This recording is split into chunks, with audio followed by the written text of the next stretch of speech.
प्यारे बच्चों, आज हम कार्य पुस्तिका जो कक्षा स्तर के अनुरूप है, कक्षा 5वीं और विषय हिंदी के बारे में अध्ययन करेंगे। इस पुस्तक का प्रकाशन राजस्थान राज्य शैक्षणिक अनुसंधान एवं प्रशिक्षण परिषद उदयपुर द्वारा किया गया है और ये कक्षा 5 के स्तर के विद्यार्थियों के लिए हिंदी विषय से संबंधित है। तो इसका पत्रक संख्या 1 के बारे में हम अध्ययन करेंगे। यहाँ पर आपका नाम लिखना है, यहाँ दिनांक लिखनी है और जो सबसे पहले है वो किसके बारे में अध्ययन करेंगे? व्यवहारिक व्याकरण के बारे में अध्ययन करेंगे। तो सबसे पहले भाषा की जो व्याकरणीय इकाई है उनके बारे में जानकारी करेंगे। तो यहाँ पर नीचे एक प्रश्न दिया गया है कि नीचे दिए गए वर्णों में स्वर और व्यंजन की पहचान करना है। किसकी पहचान करना है? एक तो स्वर की पहचान करना है कि स्वर कौन से है और व्यंजन कौन से हैं। पहचान करके उनके सामने जो स्वर है उसके सामने स्वर लिखना है और जो व्यंजन है उसके सामने क्या लिखना है? व्यंजन लिखना है।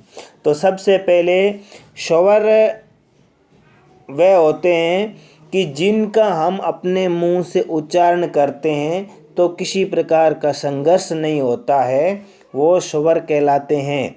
ए, आ, ई, उ, री, ए, ऐ, ओ, औ है। ये है वो है स्वर कहलाते हैं। उसके बाद में आता है व्यंजन। व्यंजन वो वर्ण हैं जो स्वरों की सहायता से बोले जाते हैं, जैसे क, ख, ग, घ, यंग। तो ये है वो व्यंजन कहलाते हैं। अब आपको इनमें से पहचानना है। तो पहला क्या है? ए किस में आएगा? स्वर में। तो हमें यहाँ क्या लिखना है? स्वर लिखना है। क्या लिखना है? स्वर लिखना है। और उसके बाद में है क। तो क किस में आएगा? व्यंजन। तो इसके सामने क्या लिखना है? व्यंजन लिखना है। उसके बाद में च भी क्या है? व्यंजन। तो यह इस खाली जगह में आपको व्यंजन लिखना है। उसके बाद में है ई क्या है? स्वर है। तो इस खाली जगह में क्या आएगा? स्वर आएगा। ए स्वर है तो इस खाली जगह में क्या आएगा? स्वर है। और श है वो क्या है? व्यंजन है। तो यहाँ पर क्या लिखना है? व्यंजन लिखना। तो समझ में आ गया। ए है वो स्वर है और स्वर क्या है? ई स्वर है, ए स्वर है। और जो व्यंजन है वो क व्यंजन है, च व्यंजन है और स व्यंजन है। तो आगे समझ में स्वर और व्यंजन। अब यहाँ अगला प्रश्न दिया है कि इनमें से ह्रस्व और दीर्घ स्वर की पहचान करनी है। ह्रस्व दीर्घ के सामने ह्रस्व लिखना है और दीर्घ के सामने दीर्घ लिखना है। अब यहाँ ह्रस्व और दीर्घ की मुख्य पहचान क्या होती है कि जो जिनके उच्चारण में अधिक समय लगता है वो दीर्घ होते हैं और जिन स्वरों के उच्चारण में कम समय लगता है वो ह्रस्व होते हैं। ये अपने जाति भाई से मिलकर भी बन जाते हैं। यानी कि पहला यहाँ पर जो दिया हुआ है आ वो किससे मिलता है? ए प्लस ए, यानी कि दो ए मिलकर आ का निर्माण करते हैं। तो आ के उच्चारण में समय क्या लगता है? अधिक लगता है। तो आप क्या होगा? आ है वो दीर्घ होगा। क्या होगा? दीर्घ स्वर होगा आ। तो यहाँ इसके सामने दीर्घ आ जाएगा। उसके बाद में यहाँ दिया हुआ है ए है वो क्या है? ह्रस्व है। तो यहाँ पर ए को किससे लिखेंगे? ये ह्रस्व स्वर। यहाँ पर आपको इस खाली जगह में ह्रस्व लिखना है, यानी कि इस खाली जगह में आपको ह्रस्व लिखना है। तो ये हो जाएगा ह्रस्व। ह्रस्व किसको कहते हैं? कि जिनके उच्चारण में कम समय लगता है। उसके बाद में अगला है वो री। यहाँ री है वो दीर्घ री दी हुई है, तो ये री है वो दीर्घ आएगा। और यहाँ पर है वो ए, ये भी ऐ है जो दी हुई है वो दीर्घ स्वर के लिए आएगी। तो यहाँ पर क्या आ जाएगा? दीर्घ आएगा। उसके बाद में यहाँ दिया हुआ है ई, ई यहाँ पर है, इसके उच्चारण में कम समय लगता है, तो ये क्या है, अश्व है।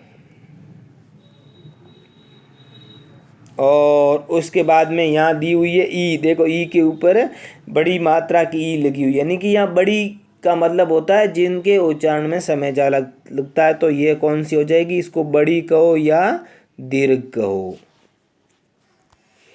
अब उसके बाद में अगला है कि निम्नलिखित शब्दों में प्रयुक्त ध्वनियों को क्या करना है, अलग करना है। यानी कि ये जो शब्द दिया हुआ है राजन शब्द में अपने को स्वर और व्यंजन को अलग करना है, यानी कि इनका क्या करना है, संश्लेषण करना है, यानी कि इसको टुकड़े टुकड़े करना है। तो देखो राजन शब्द को पहले समझते हैं। तो पहले राजन में सबसे पहला वर्ण क्या है, रे आया, तो यहाँ पर इन्होंने रे लिख दिया। अब रे के नीचे हलंत का मतलब होता है आधा रे, जिसके अंदर स्वर नहीं होता है। स्वर रहित वर्ण को आधा कहा जाता है, जिसके नीचे हलंत का चिन्ह लगता है। तो अब रे के अंदर राजन में रे है, रे के अंदर किसकी ध्वनि आ रही है, आ की ध्वनि, तो इसमें से आ की ध्वनि को क्या कर दिया, अलग कर दिया। उसके बाद में है जय, तो जय और जय के नीचे हलंत किया, यानी कि जय क्या हो गया, आधा हो गया। अब रा के अंदर को तो आ की ध्वनि थी, तो आ की ध्वनि को अलग कर दिया। अब जय के अंदर ए की ध्वनि है, तो ये ए की ध्वनि को क्या कर दिया, अलग कर दिया। और उसके बाद में न बचा है, तो ये न लिख दिया और न के नीचे हलंत लगा, इसका मतलब न में से भी ए की ध्वनि को अलग कर दिया और फिर लिख दिया ए। तो देखो रे यहाँ लिखा हुआ है, उसके बाद में आ लिखा हुआ है, उसके बाद में जय, जय के नीचे हलंत है, फिर आ, उसके बाद में न और फिर ए, तो ये हो गया राजन। अब हम है वो किसका करते हैं, वास्तविक का करते हैं। किसका करते हैं, वास्तविक का। तो वास्तविक में सबसे पहला वर्ण है वो वे, तो इसमें वे आ जाएगा। अब वे के अंदर किसकी मात्रा है, आ की, तो ये वे हो जाएगा, इसके नीचे ये हलंत कर दिया, आधा हो गया। अब उसके बाद में यहाँ पर आ की मात्रा, तो यहाँ इसमें आ जाएगी आ की मात्रा, तो ये हो गया। उसके बाद में ये से आधा ही है, तो ये से यहाँ पर आधा आ जाएगा। उसके बाद में यहाँ देखो ती है, क्या लिखा हुआ है, सॉरी तय लिखा हुआ है, तो ये यहाँ पर तय आ जाएगा और तय के नीचे हलंत होगा। अब तय में हलंत हो गया, तो तय से क्या निकालेंगे बाहर, स्वर को बाहर निकालेंगे, तो इस स्वर को यहाँ पर ये लिख दिया ए।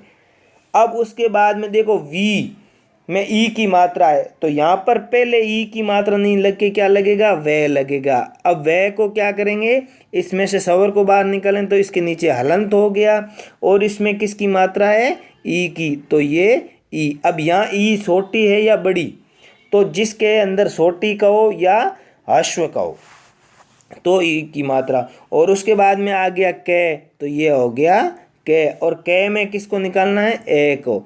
तो इस प्रकार से ये लिख दिया। वास्तविक में वे के नीचे हलंत, आ की मात्रा बाहर निकाली, फिर से खुद आधा है तो से का से आ जाएगा, तय के नीचे हलंत किया और ए बाहर निकाला, फिर वे के अंदर ई की मात्रा को बाहर निकाला, फिर कै और कै से ए को बाहर निकाला। तो इस प्रकार से हमारा ये शब्द कौन सा बन गया, वास्तविक बन गया। उसके बाद में अगला है वो है बाजार। तो बाजार के अंदर पहला वर्ण है वो बे आ गया। अब इस बे में से किसकी बा, आ की मात्रा है, तो ये इसके नीचे हलंत हो गया और यहाँ पर आ की मात्रा लगा दी। उसके बाद में यहाँ पर जय, जय के नीचे हलंत आ गया और जा के अंदर किसकी मात्रा है, आ की, तो ये आ गया। उसके बाद में रे के नीचे हलंत किया और रे में से ए की मात्रा निकाली, तो ये ए की ध्वनि निकाली, तो क्या हो गया, बाजार। बे हलंत, फिर आ, फिर जे में से आ, फिर रे और रे में से स्वर को अलग किया, तो इस प्रकार से हो गया बाजार। अब अगला है वो है आविष्कार। क्या है, आविष्कार। तो आविष्कार में सबसे पहला वर्ण है आ, तो आ का आ ही रहेगा, अलग नहीं होगा। उसके बाद में वी, तो वे आएगा और ई छोट वे के नीचे हलंत हो जाएगा, छोटी ई की मात्रा आ जाएगी। उसके बाद में आधा से है तो ये आधा से हो गया, नीचे हलंत हो गया। उसके बाद में का, तो ये क हो गया, क के नीचे हलंत और आ की मात्रा का और रे, फिर लास्ट में रे, रे के नीचे हलंत और ये ए अलग हो गया। तो इस प्रकार से क्या बन गया, आविष्कार बन गया। तो आपको भी लिखना है आविष्कार। उसके बाद में लास्ट है वो है क्या है, कमल है। या थोड़ी जगह ऊपर इसको बनाते हैं। कमल, कमल में पहला क्या है के, तो ये हो गया के, उसके अंदर अलंत किया और ये ए निकल गया। उसके बाद में मैं के नीचे हलंत किया, आधा हो गया, ए निकल गया और ले के नीचे हलंत किया और ए। तो इस प्रकार से क्या बन गया, कमल ये बन गया। तो इसको आप प्रिय विद्यार्थियों आपको अपनी किताब में इससे देख के कॉपी में करना है। अगर आपको कार्य पत्र की ये पुस्तक मिली है तो उस पुस्तक में पेंसिल की सहायता से करना है और फिर आपके जो गुरुजी है उनके पास में उनको जमा कराना है। आप सभी का बहुत बहुत धन्यवाद।